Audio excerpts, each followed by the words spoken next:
After Aunt May was put into the hospital thanks to Kingpin, Mary Jane called Peter to let him know how Aunt May was doing, and it was not good because she was put on life support and the machines she was hooked up to were the only things keeping her alive. So Peter asked if she thought he should go over there, but Mary Jane was like, no, go take care of business because there's nothing to do here except cry. So Peter started crossing people off of his list, and by that I mean he visited all the black market weapons dealers that sold the specific scope that was on the sniper that shot Aunt May. Eventually, after launching one of them out of a window from their penthouse, they told him that the man who shot Aunt May was named Jake Martino, a hitman working freelance around the country, doing jobs that nobody else wanted. So Peter went to his apartment after using a police computer to find out where he lived, but by the time he got there, Jake was gone. And according to the landlord, Peter just missed him by like 20 minutes. But he did overhear him tell his cab driver to take him to the train station. So Peter made his way to the train station, and what's funny is that Peter didn't even know what Jake looked like. He just assumed he would be the guy shitting his pants in fear after seeing him. And after finding that guy, Jake tried running away, shooting Peter with his Uzi, but Peter dodged all of his gunfire, snapped his arm, and then told him to talk,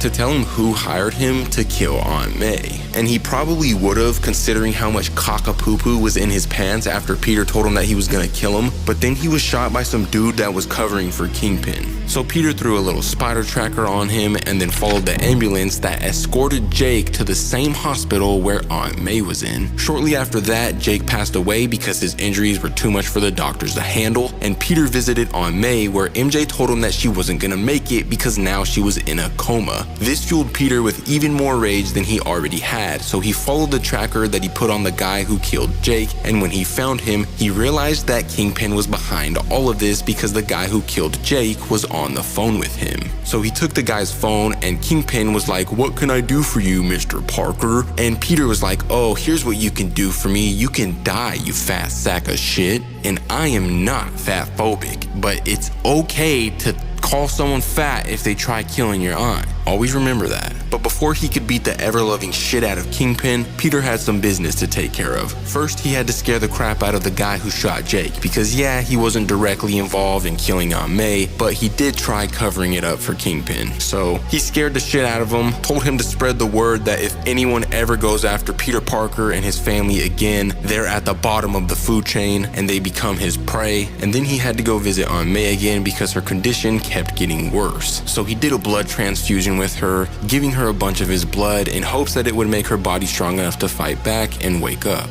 After that, it was game time. He put his black Air Force suit on, he made his way to the prison where Kingpin was being held, and upon being face to face with him, he was like, "All right, it's over. End of the road, Fisk. You, me, right now." After Peter broke into the prison that was holding Kingpin, Kingpin let his ego get the best of him. He started taunting Peter, saying that this would be the last time they ever encountered each other, and he called Peter a chump because of his goody two-shoes morals. But Peter got fed up with it real fast, hitting him with that 4-piece combo so he would shut up for a little bit. But Kingpin, being the stupid son of a gun he is, just kept running his mouth, expressing that it would suck to be Peter because he had nothing left to live for in his life except for revenge since Aunt May was going to die. And Peter didn't really like that, so once again he started taking care of business, moving so fast that Kingpin couldn't even touch him, and then knocking him onto the ground with a bloody nose and a black eye. But apparently Kingpin wasn't impressed, calling Peter's tactics cheap and then demanding him to say something because Peter had been silent the whole time. And when Peter finally spoke, he was basically like, "I'm not here to kill you as Spider-Man, because that would take away everything that this suit represents. I'm here to kill you as Peter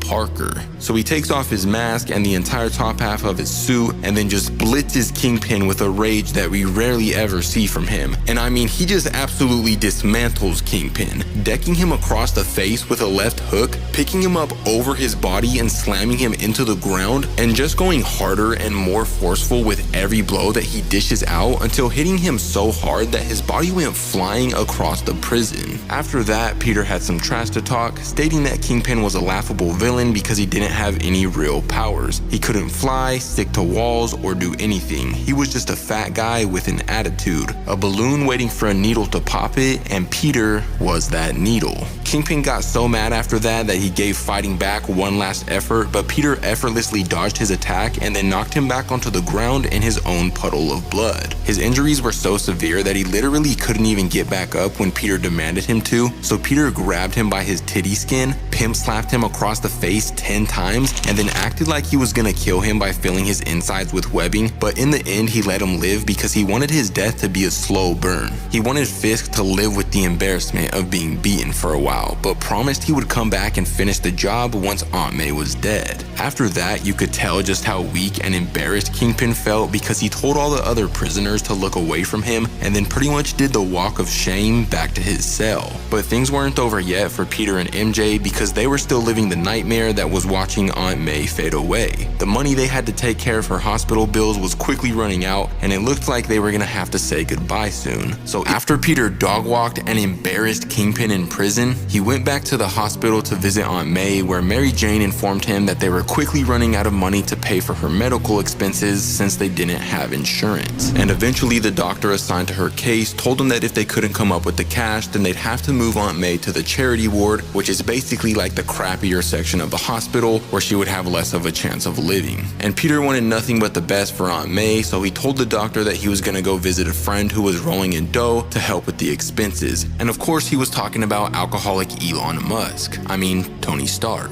So he broke into Tony's gajillion-dollar penthouse, but immediately upon doing so, Tony tackled him through a window and asked him what he was doing while flying above the city. Now the reason Tony did this was because they were kind of beefing with each other during this time because Peter was a wanted criminal after eventually switching to Cap's side during Civil War. Nevertheless, despite not being on good terms, Peter still tried asking Tony to pay for Aunt May's medical expenses because he didn't have any other options. And at first, Tony refused to listen to him. He just wanted to arrest him. So Peter was literally forced to unload every ounce of webbing in himself to hold Tony back and to tell him why he needed his help. And Tony did feel bad for Aunt May because they were actually pretty good friends at one point, if you know what I mean. I'm kidding, that was in the MCU. But in the end, Tony decided that he couldn't help Peter because he could be held liable for aiding a wanted criminal, and it would undermine everything he had been trying to build since Civil War. Now, for the movies, I was most definitely Team Iron Man. I mean, just look at how stacked this team was, and wherever Spidey goes, I go as well. That's just how it works. But this Tony, fuck this Tony, we ain't rocking with this Tony. How can you reject Aunt May? So Peter went back to the hospital without any money, and when MJ asked him about it, he literally started contemplating going out and committing crimes to get it because it wouldn't make much of a difference anyway since he was already a wanted criminal. But eventually it was clear that Tony had a change of heart because then his butler Jarvis walked in with a fat check for $2 million. And this caused Peter to have a change of heart as well because he was like, you know what,